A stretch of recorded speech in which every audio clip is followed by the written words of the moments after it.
बेंगलुरु शहर के सबसे बड़े होटल स्टारलाइट में अरमान सिंघानिया की शादी का फंक्शन ऑर्गेनाइज किया गया था। जितने भी शहर भर के, दुनिया भर के वीआईपी लोग थे, वे उस वक्त उस शादी में मौजूद थे। और अरमान सिंघानिया उस वक्त शादी के कपड़ों में मंडप में बैठा हुआ अपनी दुल्हन के इंतजार करने के बजाय अपने ऑफिस का काम कर रहा था। उसके एक हाथ में लैपटॉप, दूसरे हाथ में उसका फोन था। साथ साथ उसके कुछ आदमी उसके आसपास खड़े हुए थे। सभी लोग जो कि उस वक्त शादी में आए हुए थे, अरमान सिंघानिया को देखकर इस बात का अंदाजा अच्छी तरह से लगा रहे थे कि अपनी शादी के दिन भी इस बंदे को काम से फुर्सत नहीं है। आखिरकार सिंघानिया इंडस्ट्रीज का इकलौता वारिस तो यही है और उसके ऊपर कितनी ही सारी जिम्मेदारियां हैं।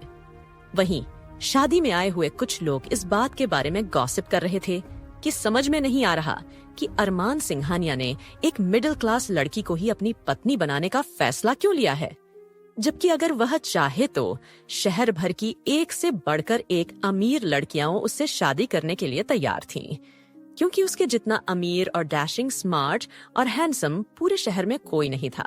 तभी पंडित जी की वहाँ एक आवाज गूंजती है, जल्द से जल्द दुल्हन को बुलाया जाए।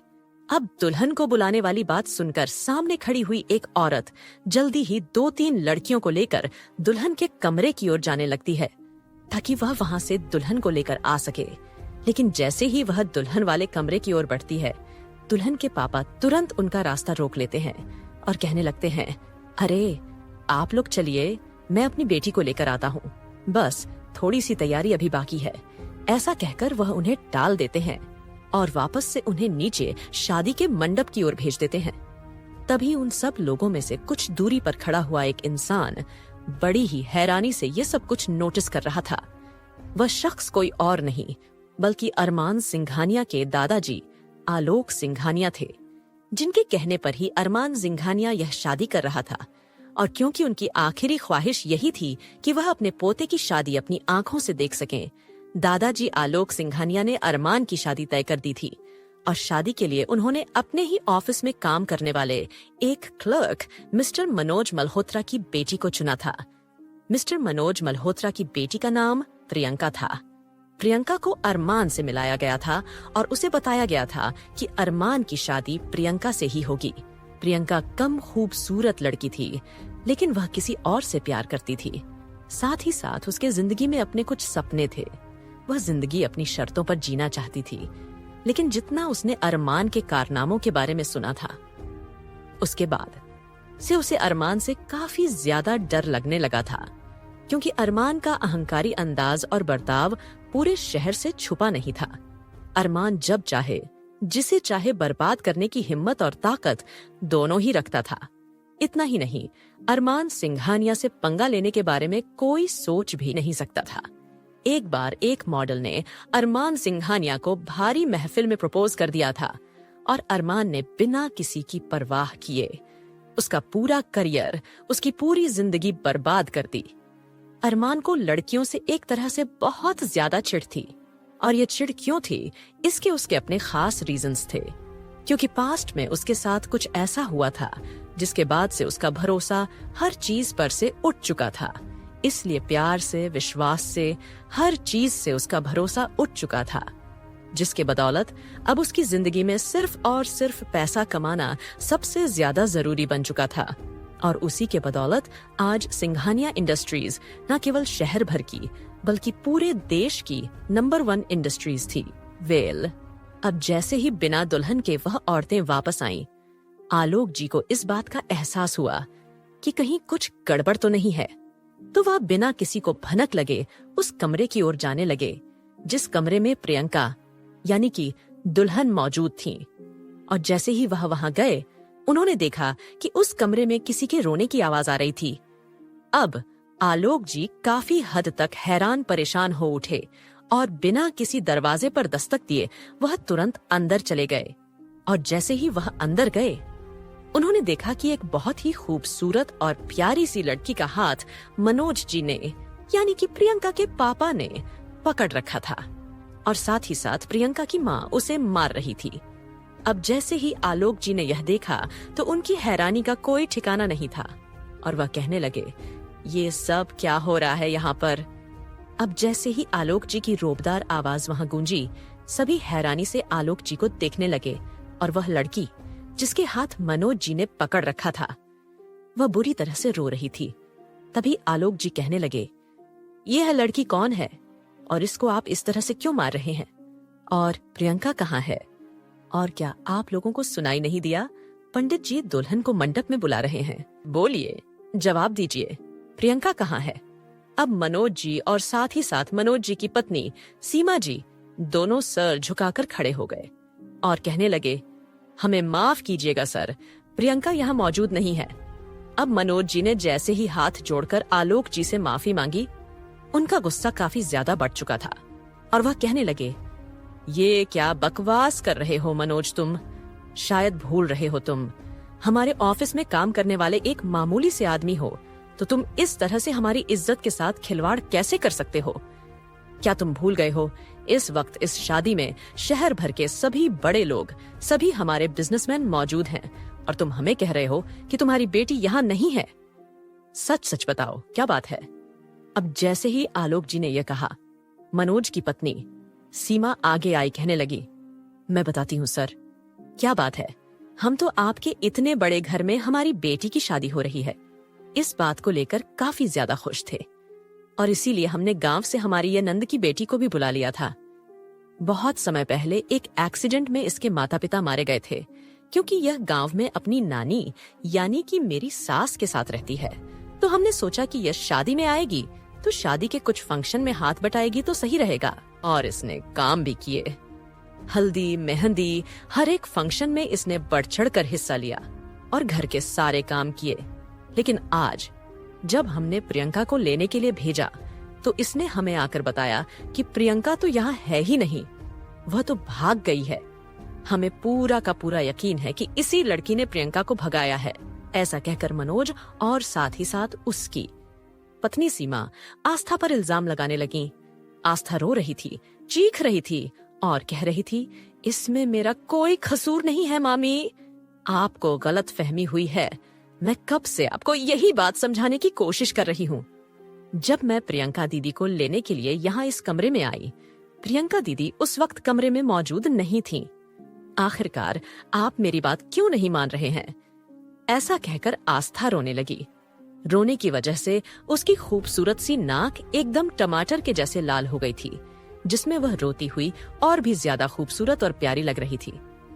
तभी आलोक जी मनोज और सीमा पर गुस्सा होते हुए बोले, हमें ये सब कुछ नहीं सुनना चाहते हैं, हमें अभी इसी वक्त किसी और लड़की का इंतजाम करके दो।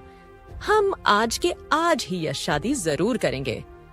अगर आज यह शादी नहीं हुई तो पूरा का पूरा सिंघानिया एम्पायर बर्बाद हो जाएगा और तुम अच्छी तरह से जानते हो कि उसके बाद अरमान तुम्हारी क्या हालत करेगा, क्योंकि वह सब कुछ बर्दाश्त कर सकता है, लेकिन अपनी बिजनेस पर, अपनी फैमिली पर वह किसी तरह की कोई भी बेइज्जती या परेशानी या किसी भी तरह की कोई भी बात या कोई भी दाग वह बर्दाश्त नहीं कर सकता है। अब मनोज और सीमा दोनों एक दूसरे की शक्ल देखने लगे थे। तभी अचानक सीमा आगे आई। आस्था का हाथ पकड़कर उसने तुरंत आलोक जी के सामने उसे पटक दिया। कहने लगी, हमें पूरा यकीन है सर, इसी ने कुछ ना कुछ गड़बड़ की है और इसके भरपाई ये ही चुकाएंगी। अब अगर आप कहें तो हम अभी और इसी वक्त इस लड़की को शादी का जोड़ा पहनाकर मंडप में बिठा देते हैं। अब जैसे ही अचानक सीमा जी ने यह कहा, आस्था की हालत खराब हो गई और वह बहुत बुरी तरह से रोने लगी और कहने लगी, मामी जी, आप यह कैसी बातें कर रही हैं? आप भला मेरी शादी ऐसे कैसे करवा सकती हैं? अभी मेरे सपने हैं, मेरा करियर है, मैं डॉक्टर बनना चाहती हूँ, मुझे अभी जिंदगी में बहुत कुछ करना है।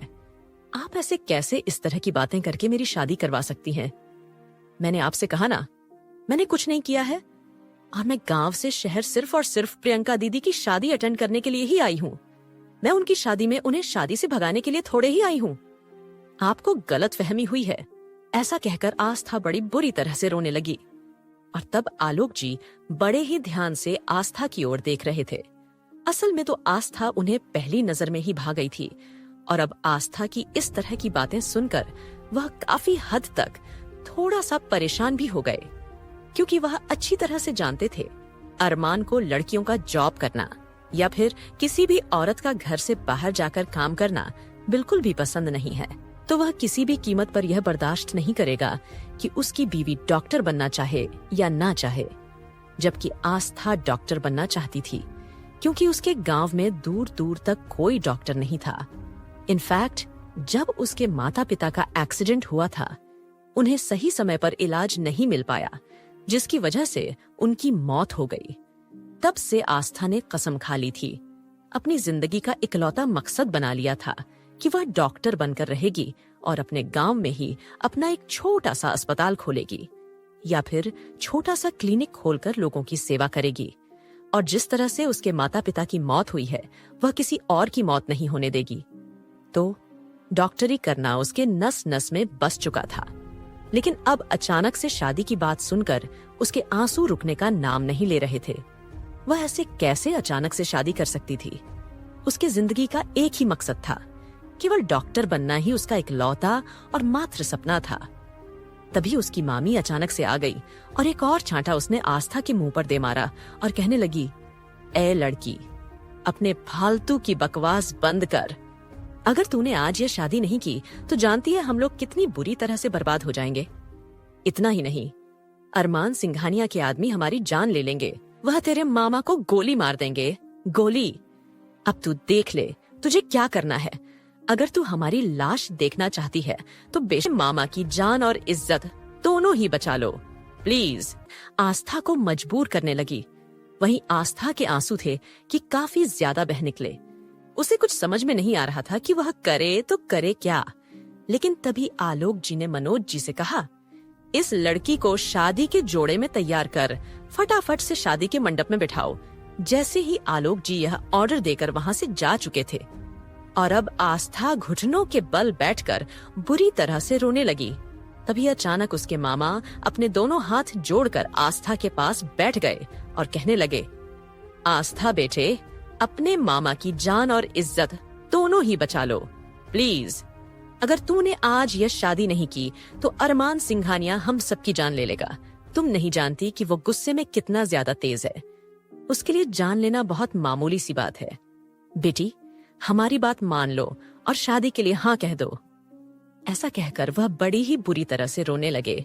आस्था को उसके मामा अरमान से शादी करने के लिए फोर्स कर रहे थे और बोले थे, अगर तूने आज यह शादी नहीं की तो अरमान सिंघानिया हम सब की जान ले लेगा। तुम नहीं जानती कि वह गुस्से में कितना ज्यादा तेज है। उसके लिए जान लेना बहुत मामूली सी बात है। बेटी, हमारी बात मान लो और शादी के लिए हाँ कह दो। ऐसा कहकर वह बड़ी ही बुरी तरह से रोने लगे। तब आस्था ने एक और कोशिश की और कहने लगी, लेकिन मेरी नानी का क्या होगा? मेरी नानी मेरे बगैर नहीं रह पाएगी। तभी मनोज जी कहने लगे, बेटा, शायद तुम भूल रही हो, तुम्हारी नानी मेरी माँ भी है। तुम्हारा ध्यान रखने के लिए हमने उन्हें उस गांव में तुम्हारे पास छोड़ रखा था, लेकिन अब मैं उन्हें हमेशा वहां से ले आऊंगा। बेटा, बस तुम शादी के लिए हाँ कह दो। मैं तुमसे वादा करता हूँ कि मैं तुम्हारी नानी को गांव से यहाँ अपने साथ में ही रखूंगा और उनकी दिन रात सेवा करूंगा। वैसे भी वह मेरी माँ है और मैं उनकी दिन रात सेवा करूंगा। अपनी नानी को लेकर परेशान होने की कोई जरूरत नहीं है मेरे बच्चे। अभी के लिए बस तुम शादी के लिए हाँ कह दो। उसके बाद हम कुछ ना कुछ करके तुम्हें अरमान की जिंदगी से निकाल लेंगे। बस कुछ दिनों की बात है। कुछ दिनों तक इस शादी के रिश्ते को निभा लो, प्लीज बेटा, प्लीज। ऐसा कहकर वह उसकी खुशामद करने लगे। अब आस्था पूरी तरह से मजबूर हो चुकी थी। आस्था, जो कि अपने मामा के एक फोन कॉल पर पूरे गांव में उछलने लगी थी, क्योंकि उसके मामा ने पहली बार उसे अपनी बेटी की शादी में शिरकत करने के लिए बुलाया था। साथ ही साथ हालांकि आस्था की नानी ने, यानी कि मनोज की माँ ने उसे मना भी किया था, बेटी, तुम इस शादी में मत चलो। अपनी बेटी और दामाद की मौत के बाद आस्था ही उनका इकलौता सहारा थी और उसकी दादी ने उसे बोला भी था कि मनोज अच्छा नहीं है, भले ही वह मेरा खून हो, मेरा बेटा हो, लेकिन तूने देखा नहीं, शहर में जाकर वह इस तरह से बस गया है कि उसने एक बार भी अपनी बूढ़ी माँ की खैर खबर नहीं ली। बस हर महीने के तौर पर घर खर्च के लिए पैसे भिजवा देता है और अपनी सारी जिम्मेदारी से आजाद हो जाता है। लेकिन आस्था काफी ज्यादा एक्साइटेड हो गई थी क्योंकि वह काफी समय से गांव में रह रही थी। उसने शहर की दुनिया, शहर का माहौल, वहां के कोई फंक्शन नहीं देखे थे। तब आस्था ने अपनी दादी को समझाया, कम से कम मनोज मामा ने हमें बुलाया तो है ना, और वैसे भी उनकी इकलौती पोती प्रियंका की शादी है तो उन्हें जरूर जाना चाहिए। जब आस्था ने काफी ज्यादा अपनी नानी को समझाया तब वह दोनों दादी पोती शादी में जाने के लिए तैयार हो गईं और वह दोनों प्रियंका की हल्दी से 2 दिन पहले शहर में पहुंच चुकी थीं। शहर को देखकर आस्था काफी ज्यादा खुश हो रही थी।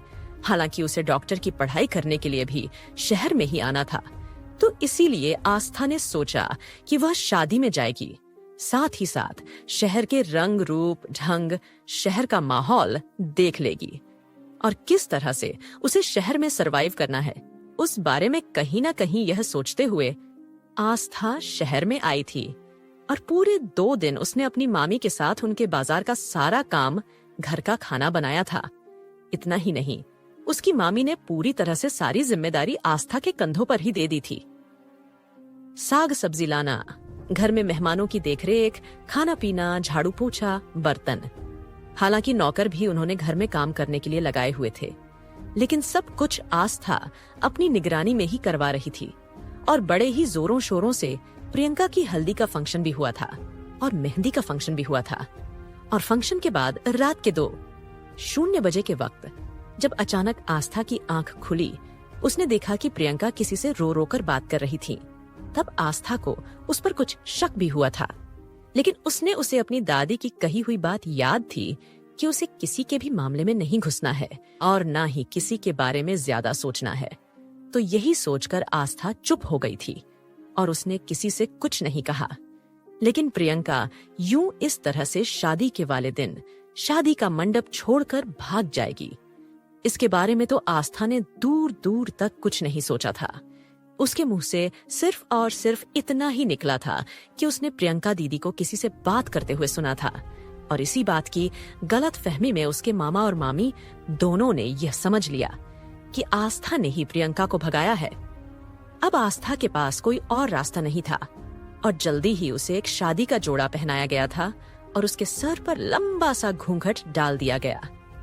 अरमान को इस बात के बारे में दूर दूर तक कोई एहसास नहीं था कि उसकी शादी प्रियंका से नहीं बल्कि आस्था से होने वाली है। आस्था को तो उसने आज तक देखा भी नहीं था। अब जल्दी ही आस्था को दुल्हन बनाकर अरमान के ठीक बराबर में बिठा दिया गया और अरमान सिंघानिया ने एक बार भी अपने बराबर में बैठी हुई दुल्हन की ओर नहीं देखा। उसका पूरा ध्यान उस वक्त अगर किसी चीज पर था तो सिर्फ और सिर्फ अपने लैपटॉप और फोन की स्क्रीन पर। वह एक भी मूवमेंट, एक भी पल अपना काम बर्बाद नहीं करना चाहता था। सिर्फ और सिर्फ उसे पूरे मंडप में आलोक सिंघानिया के अलावा किसी और को इस बात के बारे में दूर दूर तक एहसास नहीं था कि जिसकी शादी इस वक्त अरमान सिंघानिया से हो रही है, असल में वह लड़की है ही नहीं जिस लड़की को उन्होंने अरमान के लिए दुल्हन चुना है। दुल्हन बदल चुकी है। जल्दी ही अरमान सिंघानिया ने पूरी फॉर्मेलिटी पूरी करते हुए 7 फेरे कंप्लीट कर लिए और साथ ही साथ आस्था के मांग में सिंदूर भर दिया और मंगल सूत्र भी पहना दिया। आस्था का दिल काफी ज्यादा रो रहा था। अरमान सिंघानिया ने एक बार भी यह जानने या देखने की कोशिश नहीं की कि उसकी बीवी कैसी दिख रही है, दुल्हन बनकर यहाँ क्या हो रहा था, क्या नहीं। वह तो सिर्फ और सिर्फ पूरी तरह से अपने काम में खोया हुआ था। और जब वह आस्था को मंगलसूत्र पहना रहा था तब आस्था के आंसुओं की कुछ बूंदें उसके हाथ पर गिरीं। तब जाकर अरमान को थोड़ा सा अजीब लगा और उसने एक पल शादी के जोड़े में सजी हुई अपनी दुल्हन की ओर देखा, लेकिन लंबा घूंघट होने की वजह से वह उसका चेहरा नहीं देख पा रहा था। वह यह केवल कुछ ही पल के लिए रुका और उसके बाद अरमान फिर से अपने फोन और काम में पूरी तरह से खो चुका था। आलोक जी ने जल्दी ही आस्था की पूरी जन्म कुंडली अपने हाथों में मंगवा ली थी, क्योंकि वह जिस लड़की को अपनी बहू बनाने जा रहे थे उसके बारे में सारी चीजें उन्हें अच्छी तरह से जाननी थी। और जैसे ही आलोक जी की नजर आस्था के माँ बाप पर डिटेल्स पर पड़ी जो कि एक्सीडेंट में मारे गए थे, तब आलोक जी के चेहरे पर कुछ अलग ही तरह के भाव आ गए थे। तब आलोक जी मन ही मन में कहने लगे, मैंने तो सोचा था कि आज अपने खानदान की इज्जत बचाने के लिए शादी करवा लूंगा और उसके बाद इस लड़की को 2-3 दिन के बाद तलाक देकर आजाद करवा दूंगा, लेकिन अब ऐसा नहीं होगा। अब इस लड़की को जिंदगी भर मेरे पोते अरमान सिंघानिया की पत्नी बनकर ही रहना होगा। कहीं ना कहीं यह सोचते हुए आलोक जी कहीं खो गए। जल्दी ही पूरे रीति रिवाज के साथ शादी के फंक्शन कंप्लीट हो चुके थे और एक जगह 4 लोग अपनी नजर झुकाए खड़े हुए थे। वह उस शादी के हाल में अरमान सिंघानिया के बाद उस शादी का सबसे हैंडसम चेहरा कोई था तो वह 4 लोग ही थे। और 4 लोगों में से एक अरमान सिंघानिया का भाई, कजिन ब्रदर और दोस्त थे। साथ ही साथ वह 3 बचपन के चाइल्डहुड फ्रेंड्स थे जो कि बहुत बड़ी बड़ी पोस्ट पर थे। उनमें से एक फेमस डॉक्टर था जो कि अरमान सिंघानिया का दोस्त था और स्पेशली उसके साथ शादी अटेंड करने के लिए वह वहां आया था। लेकिन चारों का उस वक्त मूड काफी ज्यादा खराब था। सबके सब शेरवानी पहने हुए थे और एक से बढ़कर एक हैंडसम और चार्मिंग लग रहे थे। जितनी भी शादी हाल में लड़कियां आई हुई थीं, सबकी नजरें बार बार जाकर उन पर ही ठहर रही थीं, क्योंकि अरमान सिंघानिया को अब देखने का उनका कोई फायदा नहीं था।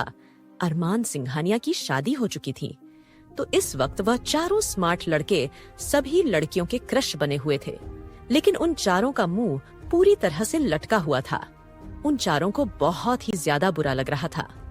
तभी दादाजी उनके पास जाकर खड़े हो गए और कहने लगे, क्या बात है, तुम चारों इस तरह से मुंह लटकाकर यहाँ क्यों खड़े हुए हो? शादी में आए हो या किसी के मातम में आए हो? तुम्हारे चेहरे को देखकर ऐसा लग रहा है जैसे अपने दोस्त या भाई की शादी में नहीं, बल्कि किसी की शोक सभा अटेंड करने के लिए तुम लोग यहाँ आए हो। अब जैसे ही दादाजी ने यह कहा, आकाश मुंह पिचकाकर बोला, क्या दादाजी, भाई की शादी तो आपने करा दी।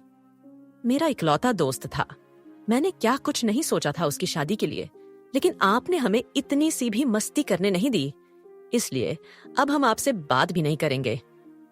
ऐसा कहकर आकाश ने फिर मुंह बना लिया। अब तक आलोक जी समझ चुके थे कि इन चारों को मौज मस्ती करने का मौका नहीं मिला है, इसी वजह से शायद ये सब मुंह लटकाकर खड़े हुए हैं। तभी दादाजी कहने लगे, अच्छा, अपना मूड सभी के सभी बिल्कुल ठीक करो और घर जाकर जो तुम लोगों को मौज मस्ती करनी है वह करते रहना, मैं तुम लोगों को नहीं रोकूंगा। अब जैसे ही दादाजी ने यह कहा, तब सुमित कहने लगा, क्या वाकई दादाजी, क्या आप हमें बिल्कुल भी पार्टी करने से नहीं रोकेंगे? पूरी रात हम लोग मजे करेंगे। अब वादा कीजिए कि आप हमें नहीं डांटेंगे।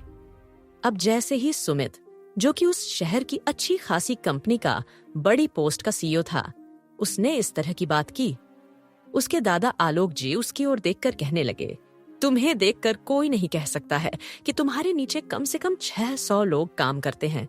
हाँ बिल्कुल, बच्चों जैसे हरकतें हैं तुम सबकी, ना जाने कब बड़े होंगे तुम लोग। अब अरमान की तो शादी हो गई है, अब धीरे धीरे तुम चारों की शादी भी करवा दूंगा, उसके बाद देखूंगा कि तुम लोग कैसे और किस तरह से पार्टी करोगे।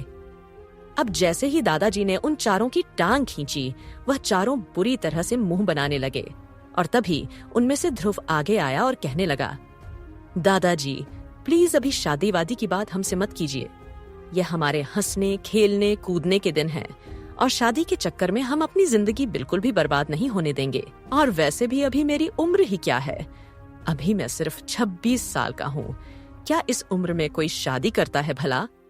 और वैसे भी दादाजी, आपने अरमान ब्रो की जो शादी करवाई है, अब वह बेचारे देखो अपनी बीवी को एक नजर उठाकर भी नहीं देख रहे हैं। देखो जरा, अपनी बीवी से ज्यादा प्यार तो उन्हें अपने फोन और लैपटॉप से है। आपको दिख नहीं रहा है क्या? आपको पूरी शादी में सबके आकर्षण का केंद्र बने हुए हैं। ऐसा कहकर ध्रुव दादाजी को अरमान की ओर दिखाने की कोशिश करने लगा। तब उसके दादा कहने लगे, अपने फालतू की बकवास बंद करो। दादाजी ध्रुव पर गुस्सा करते हुए बोले थे, अपनी बकवास बंद करो, मैं अच्छी तरह से जानता हूं कि तुम लोग क्या हो क्या नहीं।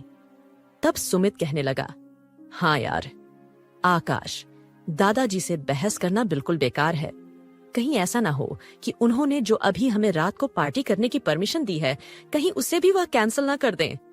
तभी आहान कहने लगा, अच्छा अच्छा, ठीक है दादाजी, अभी इस बात पर ध्यान देते हैं। हमने शादी में यहाँ मौज मस्ती नहीं की, अब हमें रात को मौज मस्ती करने देंगे। बस ऐसा कहकर आहान ने दादाजी को मना लिया। तब उसके दादा एक लंबी गहरी सांस लेते हुए वहां से चले गए। दादाजी के जाने के बाद सुमित कहने लगा, ना ढोल, ना नाचना, ना गाना बजाना, क्या यार, ये कितनी बोरिंग शादी हो गई अरमान ब्रो की। कहने के लिए तो यह इस शहर का सबसे बड़ा रईस और हैंडसम मुंडा है, लेकिन यहाँ पर इतनी सी भी मौज मस्ती नहीं हो रही है। सब कुछ बड़ा ही फीका फीका सा लग रहा है। ऐसा कहकर एक बार फिर सुमित ने अपना मुंह बिचका लिया। तब ध्रुव कहने लगा, हाँ यार, लेकिन आप अपना मूड इस वक्त ठीक करो। और देखो, शादी ऑलरेडी हो चुकी है। अभी फिलहाल आप सब एक काम करो, घर जाकर भाभी के आने का वेलकम की तैयारी करो। हमारे घर में तो कोई लेडीज वगैरह भी नहीं है जो भाभी के वेलकम की तैयारी करे, हम लोगों को ही सब कुछ करना होगा। तभी आकाश कहने लगा, यार शायद तुम लोग भूल रहे हो, पूरे के पूरे घर में लेडीज अगर कोई है तो भाभी ही होंगी, और उनको हम लोगों के बीच ऑकवर्ड ना फील हो तो हमें इस तरह का कुछ मैनेजमेंट लेकर चलना होगा।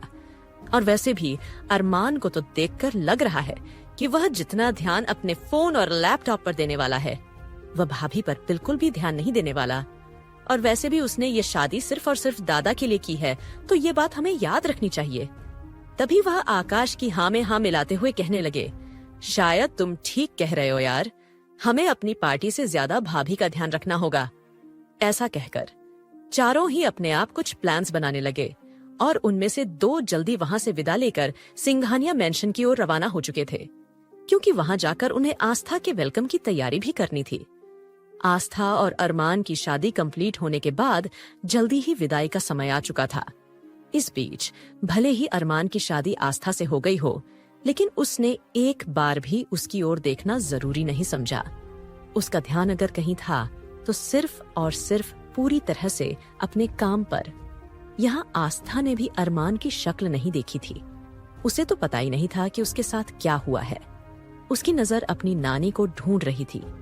उसे इस वक्त इमोशनल सपोर्ट की बहुत ज्यादा जरूरत थी। आस्था ना तो वह शहर में रहती थी और न ही शहर के बारे में उसे ज्यादा कुछ खास नॉलेज थी। उसे खुद कोई आइडिया नहीं था कि आखिरकार उसकी शादी कितने बड़े मॉन्स्टर से हुई है। जल्दी ही विदाई का समय आ गया था और आस्था जल्दी से दौड़कर अपनी नानी के पास आई थी और उसने उसे गले से लगा लिया और बुरी तरह से रोने लगी। आस्था ने जैसे ही उन्हें नानी कहकर बुलाया, गले लगाकर रो पड़ी। उन्हें अब इस बात के बारे में पता चल चुका था कि असल में जिसकी शादी आज यहाँ हुई है वह उनकी लाडली आस्था की हुई है। तो उनकी आंखों से आंसू निकलने शुरू हो गए थे। उन्हें समझ नहीं आ रहा था वे क्या कहें, क्या करें। उनकी आस्था की शादी इस तरह से कैसे हो गई, क्योंकि उन्होंने आस्था के बगैर रहने के बारे में अब तक सोचा तक नहीं था। उन दोनों को रोते हुए देख दादाजी जी अब थोड़ा सा परेशान हो गए थे। कहीं ना कहीं वह समझ चुके थे कि आस्था और उसकी नानी इसी तरह से रोती रही तो भरी महफिल में अरमान को इस बात के बारे में पता चल सकता है कि उसकी शादी जिससे हुई है वह प्रियंका नहीं है बल्कि आस्था हुई है। और अगर ऐसा हुआ तो यह उनके परिवार की इज्जत के लिए बिल्कुल ठीक नहीं होगा। पूरी दुनिया के सामने उनकी फैमिली मजाक बनकर रह जाएगी और अरमान सच्चाई जान गया तो उसके कहर से कोई नहीं बच पाएगा। और फिर आस्था को अरमान किसी भी कीमत पर अपने साथ घर लेकर नहीं जाएगा। वे अपने पोते के गुस्से को अच्छी तरह जानते थे, इसीलिए उन्होंने मनोज को कुछ इशारा किया कि वह अपनी माँ को अभी और इसी वक्त यहाँ से लेकर जाए, क्योंकि अगर वह अंदर अपनी माँ को लेकर नहीं गया तो उसकी माँ रो रो कर सबके सामने इस बात के बारे में बयान कर देगी कि उनकी पोती की नहीं बल्कि यह उनकी नाती आस्था है जिसकी शादी धोखे से अरमान से हुई है। कहीं वे सवाल जवाब ना करने लगे। आहान और ध्रुव दोनों नानी को इतनी बुरी तरह से आस्था से लिपटकर रोते हुए देख रहे थे। वह दोनों आपस में बात करने लगे। आहान ने कहा, भाई ये सब क्या हो रहा है यहाँ पर? कहीं नानी को हमारे भाई के बारे में पता तो नहीं चल गया ना कि हमारा भाई कितना ज्यादा खतरनाक मॉन्स्टर है। इसीलिए तो यह भाभी से इस तरह से चिपक कर फूट फूट कर रो रही है। तभी ध्रुव बोला, यार चाहे कुछ भी कहो, मुझे तो बेचारी ग्रैंड नैनी के लिए काफी ज्यादा बुरा लग रहा है। तभी आहान कहने लगा, तुम इस तरह से बोल रहे हो, भाभी की नहीं बल्कि तुम्हारी ही दादी है। तभी ध्रुव कहने लगा, वह सब तो ठीक है यार, पर तूने देखा किस तरह से रोना धोना चल रहा है। वैसे भी आज के जमाने में इस तरह से कोई इतना रोता है क्या? ऐसा लग रहा है कि भाभी को हम सबके सामने से किडनैप करके ले जा रहे हैं। आहान ने अपनी कोहनी ध्रुव को मारी और उसे घूर कर कहने लगा, यार तू अपनी बकवास बंद कर। जब देखो तेरे दिमाग में ये किडनैपिंग, अगवा या कोई ना कोई क्रिमिनल ख्याल आते जाते रहते हैं।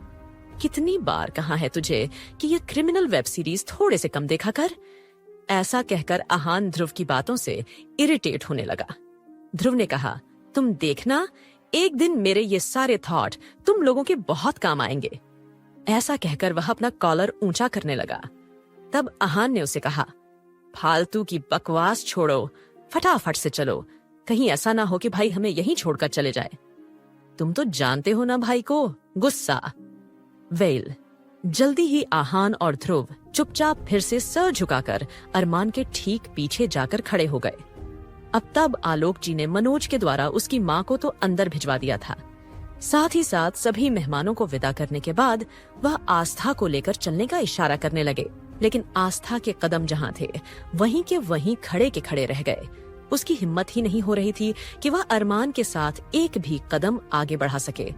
और फिर जैसे तैसे धीरे धीरे मनोज जी की पत्नी यानी कि आस्था की मामी उसे खींचते खींचते थोड़ा सा आगे लेकर जाने लगी, लेकिन आस्था बड़ी ही धीमी धीमी रो रो कर सिसक सिसक कर चल रही थी। वहीं अरमान को उसके दादाजी ने सख्त इंस्ट्रक्शन दिए थे कि उसे दुल्हन के साथ साथ ही चलना है, लेकिन आस्था के इस तरह से धीरे धीरे चलने पर अरमान बहुत ही ज्यादा चिढ़ गया और अब उसके बर्दाश्त के बाहर हो गया। तभी अचानक अरमान रुका और उसने आगे बढ़कर आस्था को गोद में उठा लिया। अब जैसे ही उसने आस्था को इस तरह से अपने गोद में उठाया, अब जितने भी लोग उस वक्त वहां मौजूद थे सभी ने जोरों से तालियां बजानी शुरू कर दी। अरमान ने गुस्से से सबको घूरने लगा। सबको तो यही लग रहा था कि अरमान एकदम से रोमांटिक हो गया है।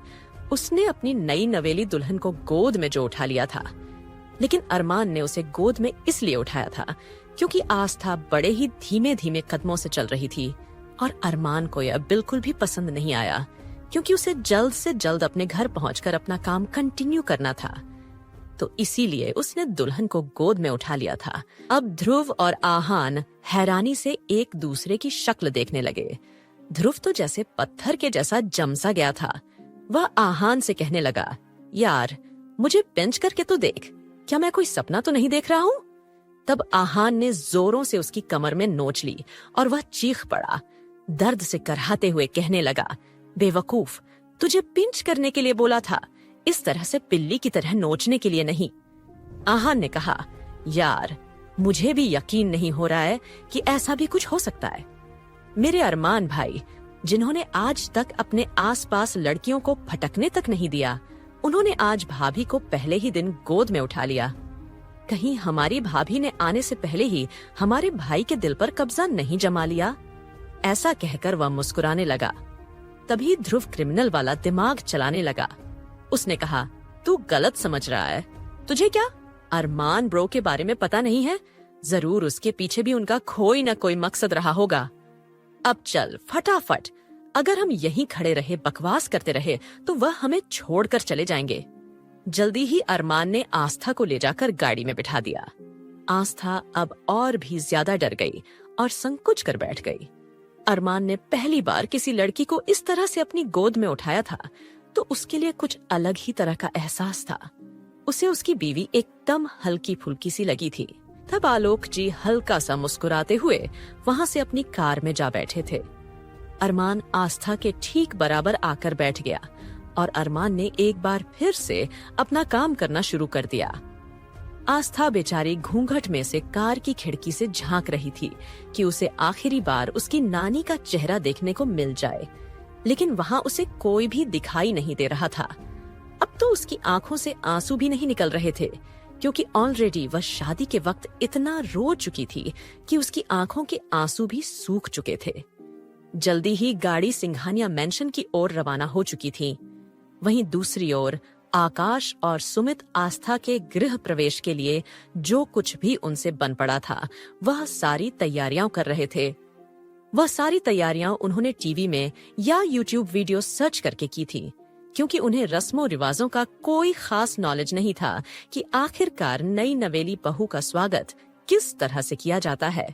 और इसीलिए उन्होंने जैसे तैसे आरती की थाली तो तैयार कर ली, लेकिन अब कलश में क्या क्या भर कर रखें और किस तरह से कलश भरे। थोड़ा बहुत उन्होंने यूट्यूब से सर्च करके जो भी सामान रेडी किया था, और अब खुश होकर दुल्हा दुल्हन का इंतजार करने लगे। जल्दी ही उनकी कार मैंशन पर आकर रुकी। अरमान एक बार फिर सिंघानिया मैंशन में एंट्री कर चुका था। आस्था की मामी ने उसे घूंघट उठाने से सख्त मना किया था कि वह किसी भी कीमत पर घूंघट नहीं उठाएगी जब तक कि वह अपने ससुराल नहीं पहुंच जाती। कहीं ना कहीं उसकी मामी को अब भी इस बात का डर था कि अगर अरमान सिंघानिया को दुल्हन बदलने वाली बात के बारे में पता चला तो अरमान सिंघानिया उन सब को गोलियों से उड़ा देगा, क्योंकि अरमान सिंघानिया के बारे में काफी हद तक नेगेटिव बातें ही पूरे शहर भर में फैली हुई थीं कि अरमान सिंघानिया को धोखा देने वाले लोग बिल्कुल भी पसंद नहीं हैं, और अरमान अपने गुस्से में किसी की भी जान ले सकता था। एक तरह से मौत का दूसरा नाम है अरमान सिंघानिया। वेल, आस्था को कार से उतारने वाला वहां कोई नहीं था। तब एक नौकर ने आस्था के लिए गेट का दरवाजा खोल दिया। आस्था नीचे तो उतर गई, लेकिन उसे कुछ समझ में नहीं आ रहा था कि अब उसे किस ओर जाना है, क्योंकि उसने घूंघट ओढ़ रखा था, इसलिए उसे रास्ता समझने में मुश्किल हो रही थी। फिलहाल आस्था अपनी जगह खड़ी तो हो गई थी। अब आस्था को समझ में नहीं आ रहा था कि वह किस ओर जाए। हालांकि उसने कोशिश की, हल्का सा घूंघट उठाकर इधर उधर ना समझी में देखने की कोशिश की, लेकिन उसे सिर्फ और सिर्फ मार्बल का फर्श ही दिखाई दे रहा था। उसके अलावा उसे कुछ और दिखाई नहीं दे रहा था। तब अचानक दादाजी रुके। उन्होंने देखा कि आस्था पीछे रह गई और अरमान लंबे लंबे कदमों से चलता हुआ मेंशन की ओर जा रहा है। दादाजी ने आवाज लगाई, अरमान ठहरो, तुम इस तरह से बिना दुल्हन लिए मेंशन में एंट्री कर सकते हो? जाओ, दुल्हन को भी अपने साथ अंदर लेकर आओ।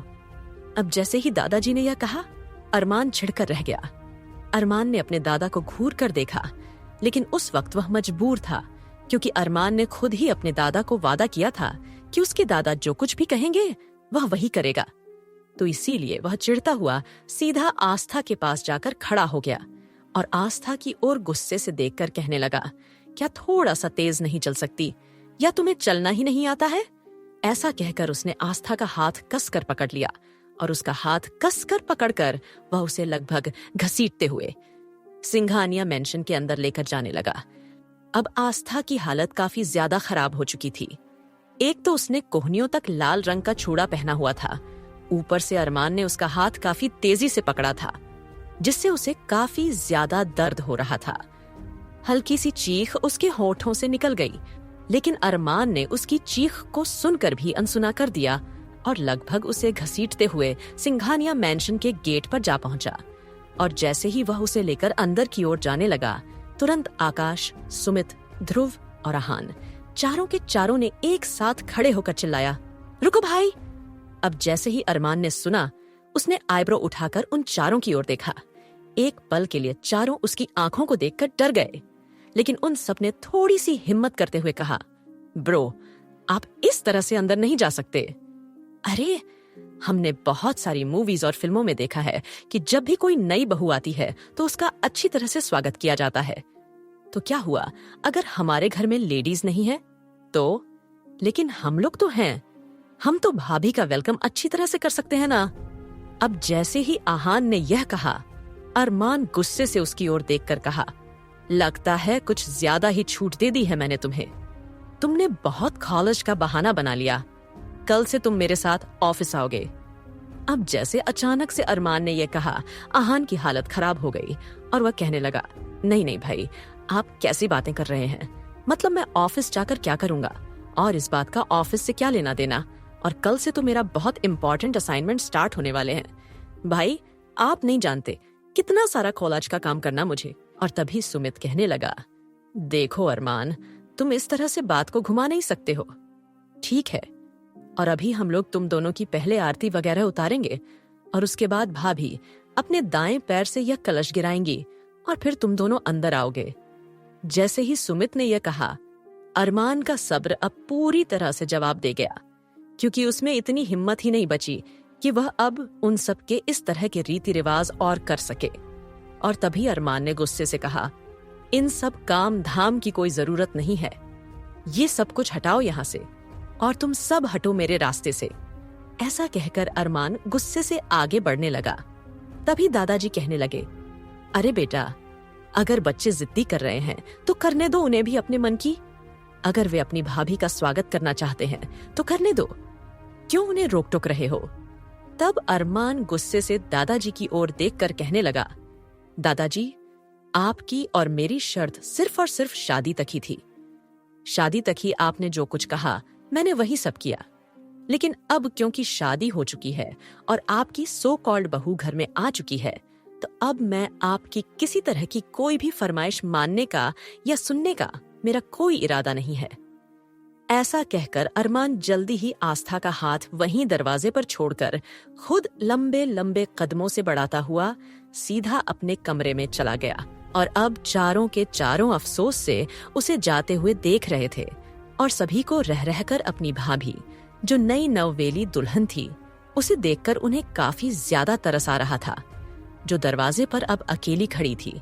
अब आलोक जी भी चुप हो गए, क्योंकि वह अपने अकड़ू पोते को अच्छी तरह से जानते थे कि उनका पोता कितना ज्यादा अकड़ू और जिद्दी है, और कितने मुश्किल से उन्होंने अपनी बीमारी के चलते जैसे तैसे अरमान से शादी का वादा लिया था और उसकी शादी करवा दी। लेकिन अब वह समझ चुके थे कि अब उनका पोता उनकी कोई भी बात मानने वाला नहीं है, इसीलिए वह अब सीधा अपने कमरे की ओर चले गए। लेकिन जाने से पहले वह उन चारों से कहना नहीं भूले, बहू को गृह प्रवेश के बाद आराम से ले जाकर अरमान के कमरे तक छोड़ आओ। दादाजी के जाने के बाद अब चारों को इजाजत मिल चुकी थी आस्था के गृह प्रवेश करने की। आस्था दरवाजे पर खड़ी हुई अपनी उंगलियों को मरोड़ने लगी, क्योंकि उसे तो समझ में नहीं आ रहा था कि आखिरकार हो क्या रहा है। उसके कानों में तो सिर्फ और सिर्फ सभी की बातें सुनाई दे रही थीं, और अरमान का गुस्से से इस तरह से जवाब देना सुनकर कहीं ना कहीं वह समझ चुकी थी कि अरमान कितना बड़ा घमंडी और जिद्दी इंसान है।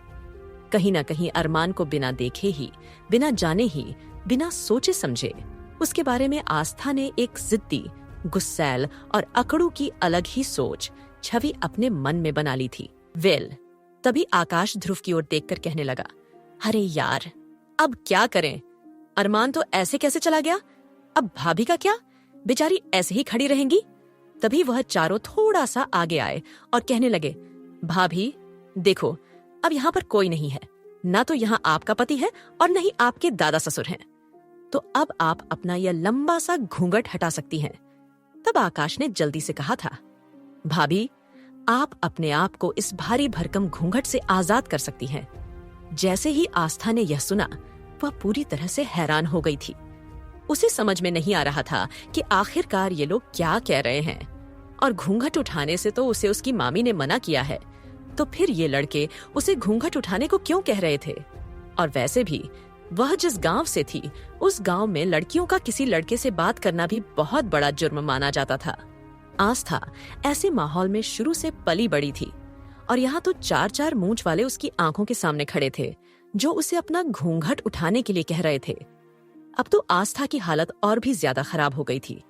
तब अचानक आहान आगे बढ़ा था और कहने लगा था, भाभी देखिए, वैसे तो ये घूंघट उठाने की रस्म का काम भैया को करना चाहिए, लेकिन हम क्या करें? भैया तो इस वक्त यहाँ है ही नहीं, तो अगर आप इजाजत दें तो क्या यह काम हम कर दें? तभी ध्रुव आगे आया था और कहने लगा था, यह क्या बेशर्मी वाली बातें भाभी से कर रहा है? ये हक सिर्फ और सिर्फ भाई का है, और ये हम भाइयों से नहीं छीन सकते हैं, समझा तू? और पगले, थोड़ा सा सोच समझ ले, वह भाभी है हमारी। भाभी, तू इस तरह से भाभी के बारे में इस तरह की बकवास नहीं कर सकता है। तभी ध्रुव आगे आया था और कहने लगा था, यह क्या बेशर्मी वाली बातें भाभी से कर रहा है। ये हक सिर्फ और सिर्फ भाई का है और ये हम भाइयों से नहीं छीन सकते हैं, समझा तू? और पगले, थोड़ा सा सोच समझ ले, वह भाभी है हमारी। भाभी, तू इस तरह से भाभी के बारे में इस तरह की बकवास नहीं कर सकता है। अब जैसे ही ध्रुव ने यह कहा, आह्वान झेंप गया था और कहने लगा था, यार तू भाभी के सामने मेरा कचरा क्यों कर रहा है? उन्हें क्या लगेगा कि उनका देवर एक नंबर का लड़कीबाज है, छिछोरा है? तुझे मेरे बारे में ऐसी बातें नहीं करनी चाहिए।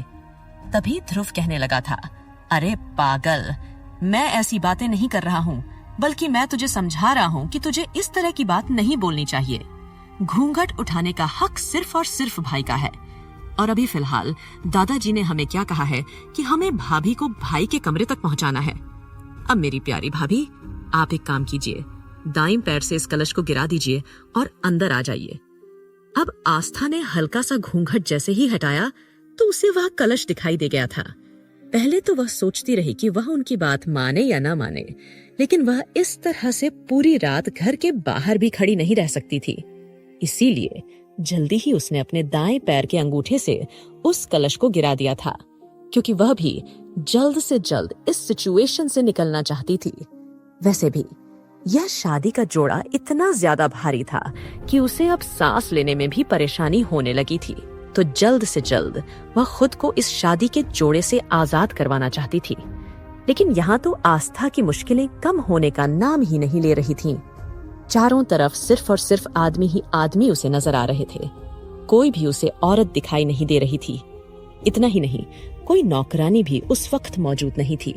तो रह रहकर उसे अब काफी ज्यादा अजीब और डर भी लगने लगा था।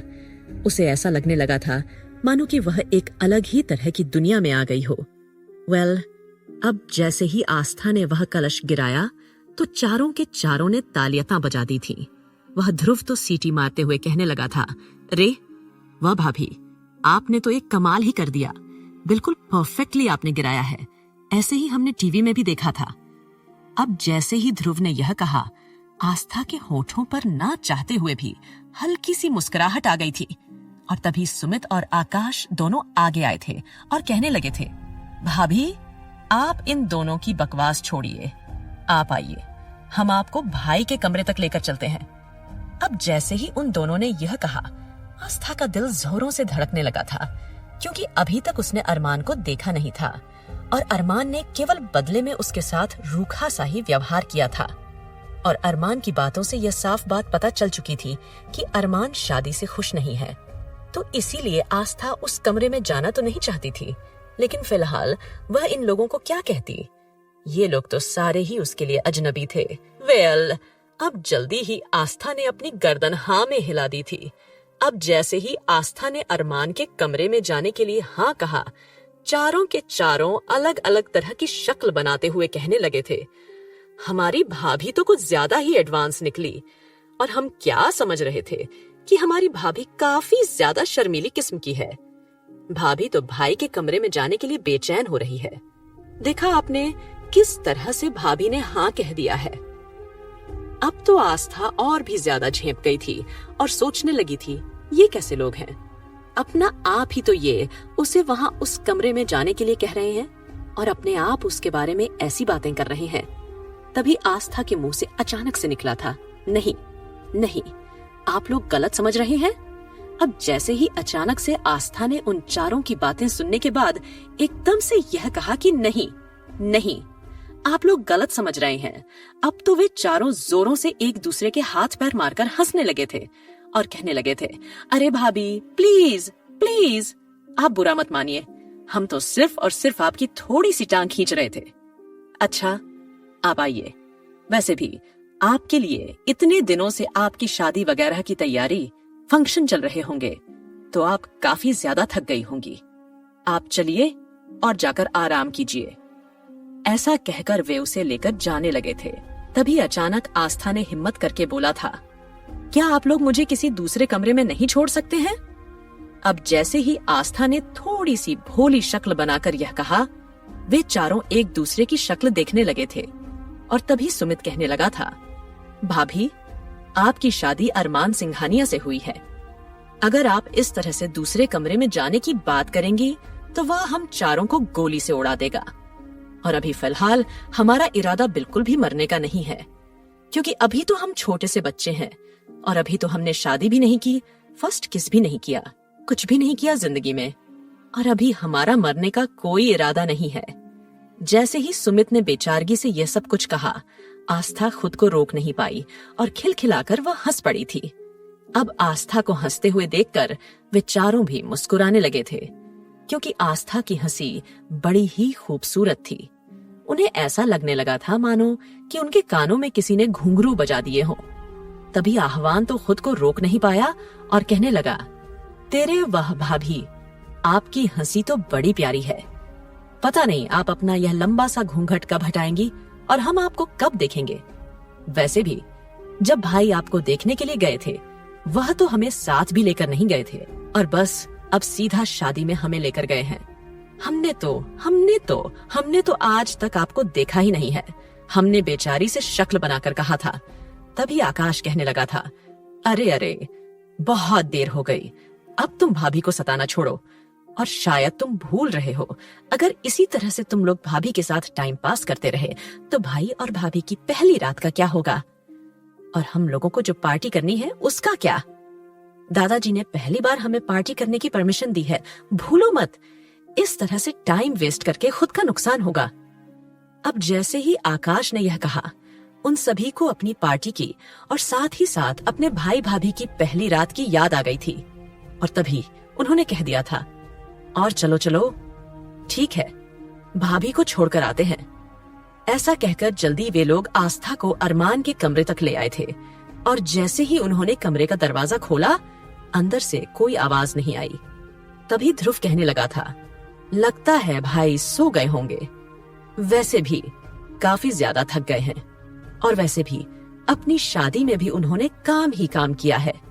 अब जैसे ही ध्रुव ने यह कहा, आकाश ने अंदर झांक कर देखा था और कहने लगे थे, लेकिन अंदर तो कोई है ही नहीं, लगता है भाई स्टडी रूम में होंगे। तभी सुमित ने अपने माथे पर हाथ मार लिया था और कहने लगा था, भाई आज के दिन भी काम ही काम कर रहे हैं, एक दिन कभी अपने काम से ब्रेक नहीं ले पाए और अब अपने आप को पूरी तरह से काम में डुबो लिया। अभी भी अपना काम खत्म करने के लिए स्टडी रूम में चले गए। हद होती है यार, किसी को इतना ज्यादा भी वर्कहॉलिक नहीं होना चाहिए। तभी चारों कहने लगे थे, चलो कोई नहीं, अब भाभी आ गई है, सब सुधर देगी। ऐसा कहकर वे चारों मुस्कुराकर घूंघट में खड़ी हुई आस्था को देखने लगे थे। तब आस्था को अपने ऊपर चारों एक नहीं बल्कि चार चार नजरें जैसे ही महसूस हुई, वह थोड़ा सा और भी ज्यादा असहज हो गई थी।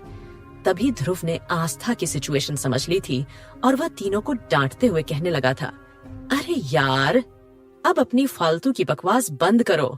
अगर भाई स्टडी रूम में ही है तो भाभी को तो कम से कम अंदर कमरे में जाने दो, वह तो आराम कर लेगी।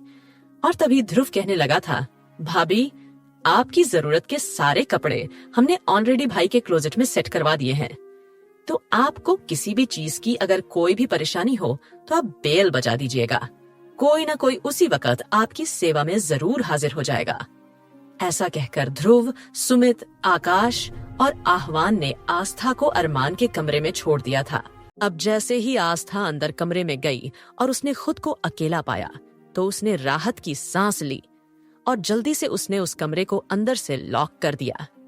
कमरे को लॉक करने के बाद सबसे पहले उसने अपने आप को घूंघट से आजाद किया और लंबी लंबी गहरी सांसें लेने लगी। और तभी उसकी नजर उस बेडरूम पर गई जिसमें वह उस वक्त खड़ी हुई थी। वह अच्छी तरह से चारों तरफ देख रही थी। वह बेडरूम ब्लैक एंड व्हाइट रंग का कॉम्बिनेशन था और वहां की सभी चीजें बेहद महंगी और इम्पोर्टेंट थीं। और बीचों बीच पड़ा हुआ एक किंग साइज का बड़ा सा बेड था। इतनी महंगी महंगी चीजें देखकर आस्था बड़ी हैरानी से देख रही थी। और जल्दी ही बेड के ठीक सामने उसे एक मिरर दिखाई दिया और आस्था डरते डरते कदमों से एक बार मिरर के सामने जाकर खड़ी हो गई। और जैसे ही उसने मिरर में खुद को देखा तो वह देखते ही रह गई। उसे ऐसा लगने लगा था मानो कि वह खुद को नहीं बल्कि किसी और को देख रही है। उसने देखा कि रोने की वजह से उसकी आंखें पूरी तरह से सूजी हुई थीं। उसका नाक तो एकदम टमाटर की तरह लाल हो गया था। हालांकि आस्था बड़ी खूबसूरत लग रही थी। कितनी ही देर तक वह खुद को मिरर में निहारती रही। तभी आस्था को इस बात का एहसास हुआ कि वह इस वक्त किसी के कमरे में है और इस वक्त वह अकेली है, तो इस तरह से वह बेवकूफ होकर एक जगह खड़ी नहीं रह सकती है। तो इसीलिए आस्था ने जल्दी से देवरों की बात याद की कि क्लोजेट में उसके कपड़े रखे हुए हैं। तो जैसे ही उसने कपड़े खोले तो वह हैरान हो गई थी। वहां पर कपड़े तो रखे हुए थे, लेकिन सभी के सभी बेहद महंगे और ब्रांडेड थे। एक से एक इंपोर्टेड साड़ियां थीं, और साड़ियां तो आस्था ने कभी पहनी ही नहीं थी। वह तो हमेशा शुरू से ही सिंपल सा लेगिंग्स सूट वगैरह पहना करती थी और दुपट्टा लिया करती थी। लेकिन इस तरह की फैंसी साड़ियां देखकर आस्था का तो गला सूखने लगा था। उसे समझ में नहीं आ रहा था कि वह क्या पहने। अब आस्था पूरी तरह से मायूस हो गई और उसी तरह से फिर उसने वापस से वह घूंघट, जो कि लहंगे का था, वह एक बार फिर पहन लिया और उस घूंघट को पहनकर वह एक सिरे पर बैठ गई। और कब उसकी आंख लग गई, सोचते विचारते हुए उसे खुद पता ही नहीं चला। वहीं अरमान आधी रात तक काम करता रहा और करीब 2 बजे अपना पूरा काम खत्म करने के बाद जैसे ही वह अपने कमरे में सोने के लिए जाने लगा और उसने अपने कमरे का दरवाजा खोला तो उसने देखा कि उसका कमरा अंदर से लॉक था।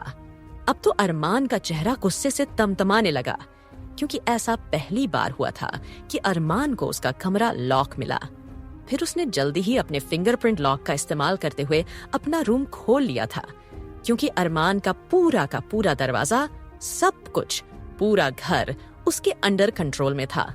वह जब चाहे किसी भी जगह पर बिना किसी की परमिशन के जा सकता था, और यह तो उसका कमरा था जो उसने खुद अपने मुताबिक डिजाइन करवाया था।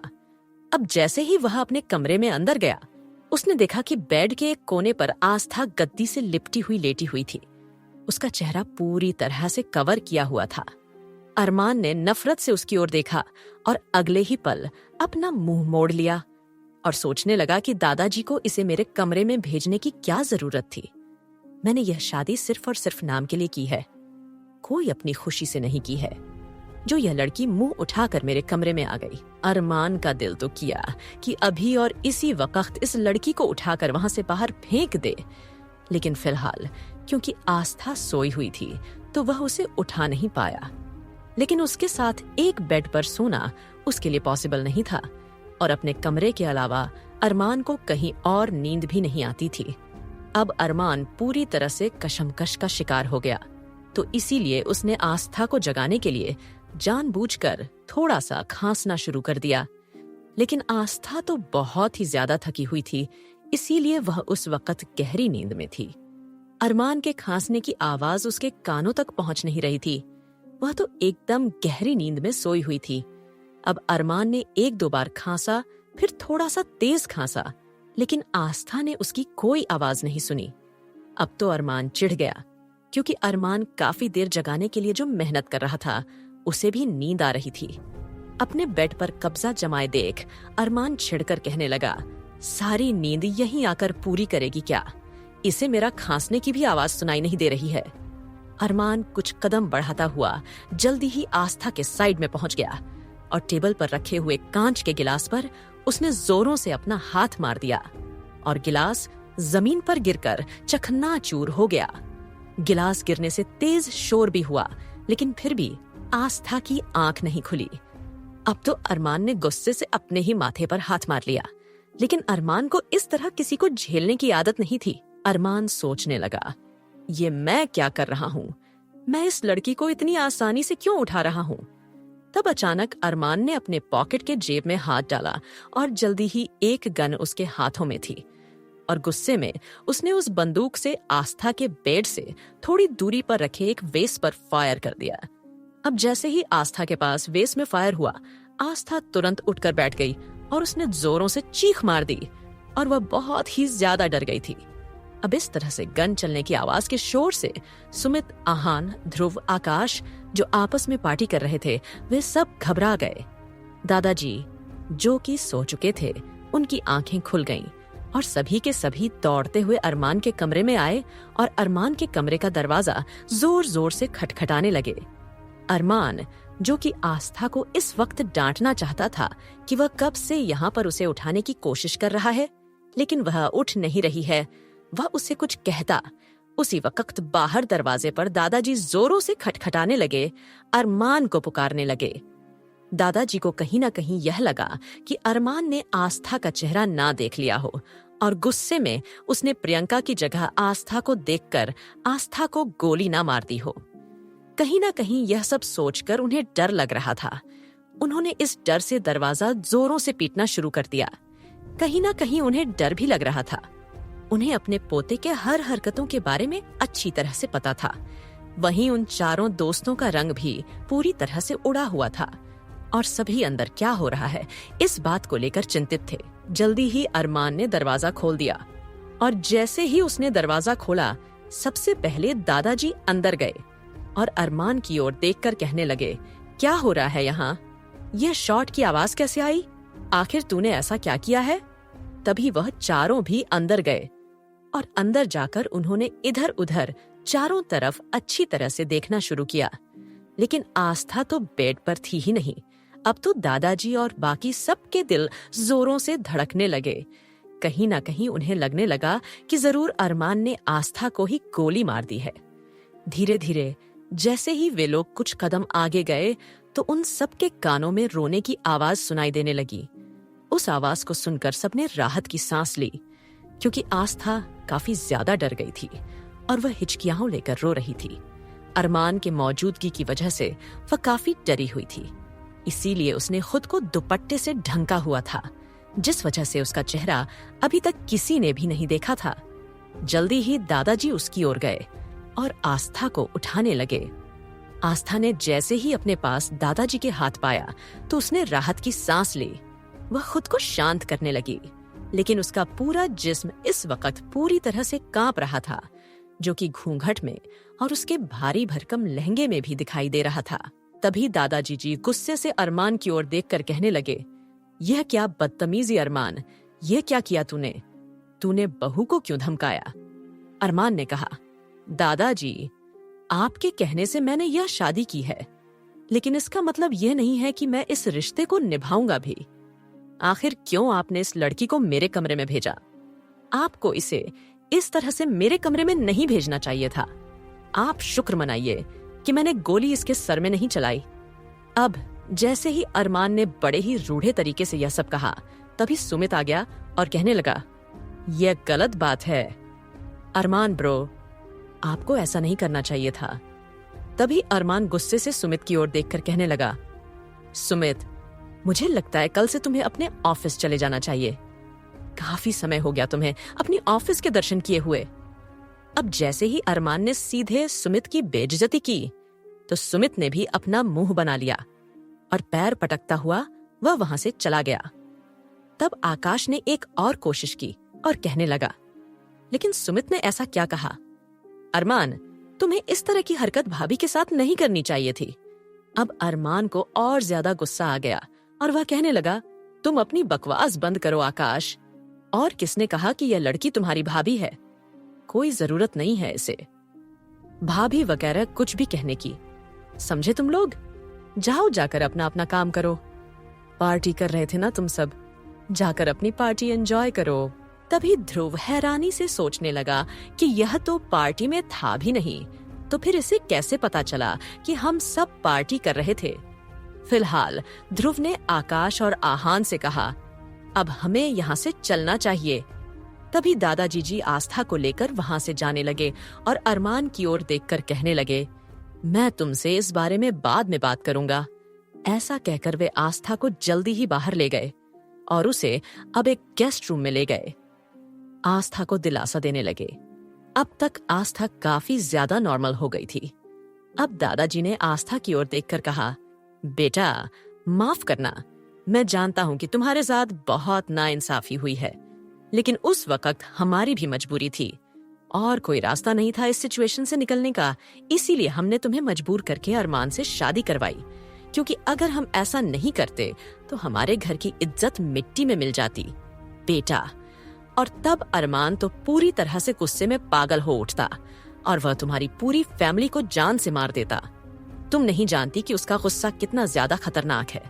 अब तक तुम्हें इस बात का अंदाजा तो अच्छी तरह से हो ही गया होगा कि तुम्हारे सिर्फ बेड पर लेटने की वजह से उसने तुम पर गोली चलाई। अब तुम सोच सकती हो कि बात जब उस इंसान की इज्जत पर आ जाती है तो वह किस हद तक गुस्से से पागल हो जाता है। इसीलिए सबकी भलाई के लिए हमने यह फैसला लिया। हम जानते हैं हमारे पोते का बर्ताव कैसा है और शायद पूरी तरह से गलत भी है, लेकिन हम चाहकर भी कुछ नहीं कर सकते हैं क्योंकि हम उस वजह को जानते हैं जिस वजह से हमारा पोता ऐसा बन गया है। अब हमें सिर्फ और सिर्फ तुमसे ही उम्मीद है कि तुम उसकी हमसफर बनकर सब कुछ ठीक कर दोगी। एक औरत अपने प्यार से सब कुछ ठीक कर सकती है। हम चाहते हैं कि तुम अरमान को पूरी तरह से बदल दो। हम वादा करते हैं, यह आलोक सिंघानिया का वादा है।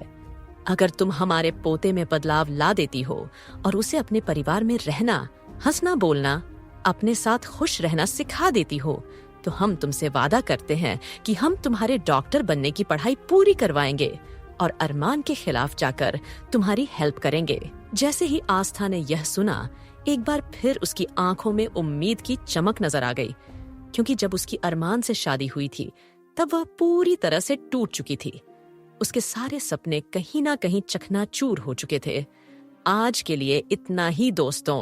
आगे की कहानी जानने के लिए देखें अगला एपिसोड सिर्फ पॉकेट एफएम के YouTube चैनल पर, और ऑब्सेस्ड बिलियनेयर हबी के सारे एपिसोड्स को सुनने के लिए डिस्क्रिप्शन में दी लिंक से डाउनलोड करें पॉकेट एफएम ऐप।